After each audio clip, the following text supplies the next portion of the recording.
د پښتو الف ب ټکي: الف ب پ ت ټ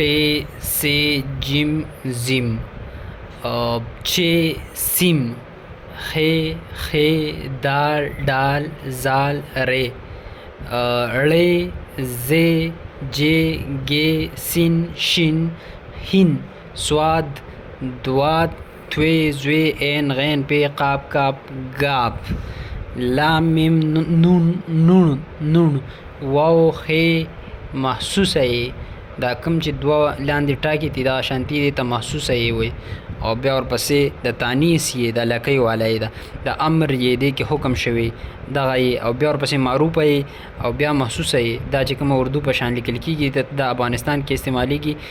دې ته مجهوله یې وي دا پرته یې د پښتونخوا په جملو کې استعمالیږي دې ته مجهوله یې دا دواړه مجهولې دي یو افغانستان کې زیات استعمالیږي دا بله پښتونخوا کې لکه موږ وایو سړی نو افغانستان والا سړی په دې لیکي پښتونخوا والا په دې معنی لیکي دغه ټول چې کوم دی د پښتو ټکي شو